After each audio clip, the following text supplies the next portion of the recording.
PCOD లేదా PCOS ఈ మధ్యకాలం అమ్మాయిలకి ఇది పెద్దగా పరిచయం చేయాల్సిన అవసరం లేదు. ఎందుకంటే ఈ మధ్యకాలం అమ్మాయిల్లో ఇది చాలా కామన్గా చూస్తున్న సమస్య. All India medical sciences research ప్రకారం ప్రతి 4 అమ్మాయిల్లో ఒకళ్ళు పీసీఓఎస్తో బాధపడుతున్నారు. అంటే దీన్ని బట్టి చూసుకోవచ్చు దీని ప్రభావం ఎంత ఉంది అనేసి. హలో, నేను మీ Pavni, certified nutritionist and health coach.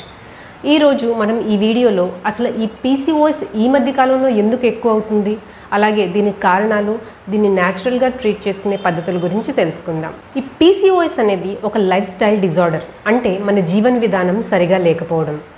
మన లైఫ్ స్టైల్లో చిన్న చిన్న మోడిఫికేషన్స్ చేసుకుంటే మళ్ళీ ఈ డిజార్డర్ని ఆర్డర్లో పెట్టుకోవచ్చు. సో పీసీఓఎస్కి ముఖ్యంగా 3 కారణాలు. ఒకటి, ఎక్కువ ఫిజికల్ యాక్టివిటీ లేకపోవడం, అంటే మొబిలిటీ లేకపోవడం, అలాగే ఆహార పద్ధతులు సరిగా లేకపోవడం. ఇంకొకటి మన జీవన శైలి, అంటే స్లీప్, స్ట్రెస్, ఈ డిజార్డర్స్ అనమాట. ఫస్ట్ పీసీఓఎస్ డిటెక్ట్ అయిన వెంటనే డాక్టర్ దగ్గరికి వెళ్ళి మెడిసిన్ స్టార్ట్ చేసేస్తారు మీ పీరియడ్స్ రెగ్యులరైజ్ అవ్వడానికి. అఫ్కోర్స్ అది ఒక టెంపరీ సొల్యూషన్ అనుకోండి, కానీ మనం మెయిన్ రూట్ కాజ్ మీద ఫోకస్ చేయాలి. అంటే పర్మనెంట్ సొల్యూషన్ గురించి చూసుకోవాలి. ఎన్నాళ్ళని మెడిసిన్స్ మీద ఆధారపడి ఉంటాం. ఫస్ట్ అసలు మనం యాక్టివిటీ గురించి చూసుకుంటే ఈ మధ్య అమ్మాయిల్లో ఫిజికల్ యాక్టివిటీ అనేది చాలా తక్కువైంది.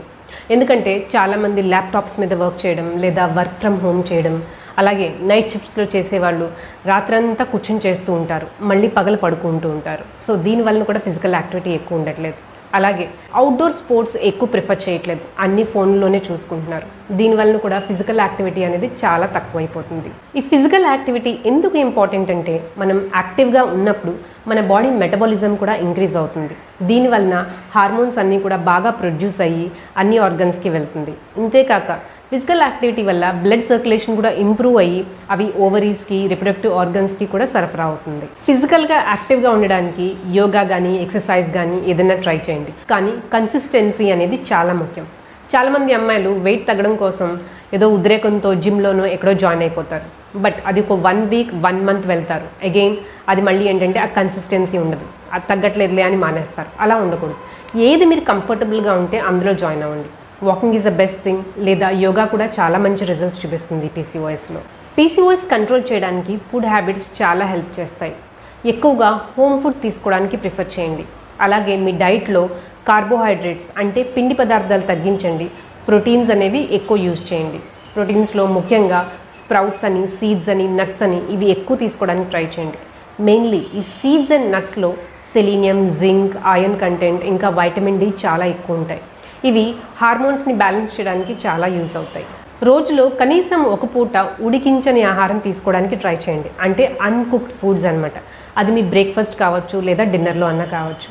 బ్రేక్ఫాస్ట్లో అయితే స్ప్రౌట్స్ లేదా ఫ్రూట్స్ ఇంక్లూడ్ చేయడానికి ట్రై చేయండి. Sprouts is the best food for PCOS. ఎందుకంటే దీన్ని హార్మోనల్ ఫుడ్స్ అని కూడా అంటారు. అదే ఒకవేళ డిన్నర్ తీసుకుంటే చాలా ఎర్లీగా తీసుకోండి. అన్కుక్డ్ సాలెడ్స్, రా సాలెడ్స్ కానీ లేదా ఫ్రూట్స్ కానీ తీసుకోవడానికి ట్రై చేయండి. ఇంకొకటి, ఆహారంలో ఎక్కువ ఆకుకూరలు ఉండేలా చూసుకోండి. పీసీఓఎస్లో అసలు ఏ ఫుడ్స్ తీసుకోకూడదు అని చూసుకుంటే ముఖ్యంగా ప్యాక్డ్ అండ్ జంక్ ఫుడ్స్ అస్సలు తీసుకోకూడదు. ఈ ప్యాక్ ఫుడ్స్లో ఎక్కువగా ప్రిజర్వేటివ్స్ అండ్ యాడెడ్ కలర్స్ ఉంటాయి. ఇందులో మెయిన్గా ఎండోక్రైన్ డిస్ట్రప్టివ్ కెమికల్స్ అనేవి ఉంటాయి. సో ఈ హార్మోన్స్ని డిస్టర్బ్ చేస్తాయి. సో ఇవి కంప్లీట్గా అవాయిడ్ చేయండి. ఇంకొకటి, it's a big no for a sugar. ఎందుకంటే షుగర్ మన బాడీలో ఇన్ఫ్లమేషన్ క్రియేట్ చేస్తుంది. ఒకవేళ మీరు నాన్ వెజ్ తీసుకునే వాళ్ళు అయితే పీసీఓఎస్ ఉన్నవాళ్ళు ఈ నాన్ వెజ్ని ఒక్క 3 months హోల్డ్ చేసి చూడండి. మీ పీరియడ్స్లో రెగ్యులారిటీని మీరే చూస్తారు. ప్లాస్టిక్ వాటర్ బాటిల్స్, ప్లాస్టిక్ కంటైనర్స్ని యూజ్ చేయడం చాలా తగ్గించండి. ఎందుకంటే దీనివల్ల కూడా హార్మోన్ ఇంబ్యాలెన్స్ అయ్యే ఛాన్సెస్ ఉంటాయి. అలాగే రిఫైన్డ్ ఆయిల్స్ అస్సలు యూజ్ చేయొద్దు. కోల్డ్ ప్రెస్ ఆయిల్స్ లేదా మనకి ఆడించిన ఆయిల్స్ దొరుకుతూ ఉంటాయి, అవి యూజ్ చేయండి. డైట్ విషయంలో ఈ పీసీఓఎస్ కంట్రోల్ చేయడంలో సీడ్ సైక్లింగ్ అనే టెక్నిక్ చాలా బాగా యూజ్ అవుతుంది. ఈ సీడ్ సైక్లింగ్ అనే టెక్నిక్ ఒక్క 3 months ఫాలో అయితే కనుక మీకు మంచి న్యాచురల్ రిజల్ట్స్ కనిపిస్తాయి. ఈ సీడ్ సైక్లింగ్ని డీటెయిల్గా తెలుసుకోవడానికి నెక్స్ట్ వీడియోలో మాట్లాడుకోవచ్చు. నెక్స్ట్ వచ్చేసి స్లీప్.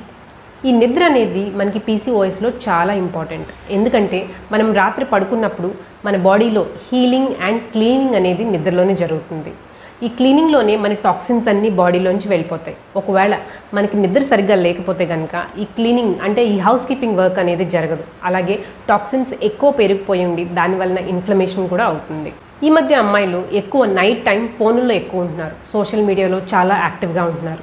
సో దానివల్ల ఏంటంటే ఆ బ్లూ స్క్రీన్ అనేది మన ఐస్లో ఉండి మనకి మెలటోనిన్ అనే హార్మోన్ సెక్రీట్ అవ్వట్లేదు. ఇది స్లీప్కి చాలా ఇంపార్టెంట్. దీనివల్ల కూడా మనం పడుకున్న తర్వాత కూడా నిద్ర రావట్లేదు. ఈ పీసీఓఎస్ కంట్రోల్ చేయడంలో స్ట్రెస్ మేనేజ్మెంట్ అనేది చాలా ఇంపార్టెంట్.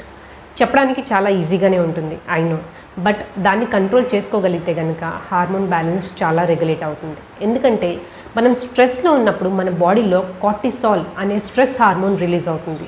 ఈ కార్టిసాల్ని మదర్ ఆఫ్ ఆల్ హార్మోన్స్ అని అంటారు. ఒకవేళ ఇది ఒక్కసారి డిస్టర్బ్ అయితే కనుక అన్ని హార్మోన్స్ని డిస్టర్బ్ చేస్తుంది. దీనివల్ల కూడా మనకి ఒక్కొక్కసారి పీరియడ్స్ కూడా డిలే అవుతాయి, అలాగే పీసీఓఎస్ వచ్చే ఛాన్సెస్ కూడా ఉన్నాయి. సో స్ట్రెస్ని వీలైనంతగా తగ్గించుకోవడానికి ట్రై చేయండి. ఈ పీసీఓఎస్ న్యాచురల్గా కంట్రోల్ చేయడానికి ఇట్స్ లైక్ ఎ జర్నీ లాంటిది.